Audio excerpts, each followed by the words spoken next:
Parliament में जब national security पर डिबेट होती है तो सवाल सिर्फ चीन का नहीं होता। सवाल होता है पॉलिटिकल विल का। इंडियन पार्लियामेंट में एक हीटेड डिबेट हुई। एक साइड थे राहुल गांधी, दूसरी साइड अमित शाह और राजनाथ सिंह। टॉपिक था नेशनल सिक्योरिटी और 2020 का इंडिया चीन गलवान क्लैश। राहुल गांधी ने एक अनपब्लिश्ड बुक के एक्सट्रैक्ट को कोट करते हुए ये सवाल उठाया कि क्या 2020 में इंडिया के पास चीन को फेस करने की पॉलिटिकल विल थी या नहीं। यहीं से कंट्रोवर्सी शुरू होती है। इस डिबेट को समझने के लिए एक हिस्टोरिकल एग्जाम्पल याद रखना जरूरी है।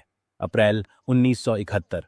इंदिरा गांधी ने सैम मानेकशॉ से पूछा, क्या इंडिया तुरंत वॉर के लिए रेडी है।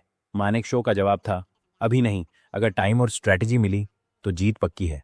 इंदिरा गांधी ने कहा, जो तुम्हें सही लगे वही करो। रिजल्ट, 6 से 8 महीने बाद बांग्लादेश बना। 2020 में गलवान के बाद भी इंडिया ने तुरंत वॉर का रास्ता नहीं चुना। इंस्टेड डिसीजन लिया गया स्ट्रैटेजिक पोजीशनिंग स्ट्रांग करनी है। कैलाश रेंज, रेचिन ला पास जैसे एरियाज में इंडिया ने अपनी पोजीशन बेटर की। एक रात रिपोर्ट्स के मुताबिक 3 से 4 चाइनीज टैंक्स मूवमेंट में थे। बॉर्डर क्रॉस नहीं हुआ था। उस time army chief M Naravane ने डिफेंस मिनिस्टर को कॉल किया। राजनाथ सिंह का जवाब था, जो आपको उचित लगे वही करिए। कुछ लोग इसे कहते हैं पॉलिटिकल विल की कमी, पर हिस्ट्री एक और इंटरप्रिटेशन भी दिखाती है, मिलिट्री लीडरशिप पर ट्रस्ट। फैक्ट ये है कि गलवान के बाद कोई और मेजर क्लैश नहीं हुआ। चीन वहीं रुक गया।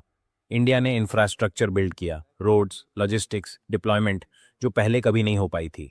एक और इम्पॉर्टेंट बात, लोकसभा रूल 329 के मुताबिक अनपब्लिश्ड सोर्सेज को पार्लियामेंट में कोट करना अलाउड नहीं है। तो सवाल सिर्फ चीन का नहीं बनता, सवाल बनता है स्ट्रैटेजी को कैसे जज करें, इंस्टेंट एक्शन से या लॉन्ग टर्म आउटकम्स से।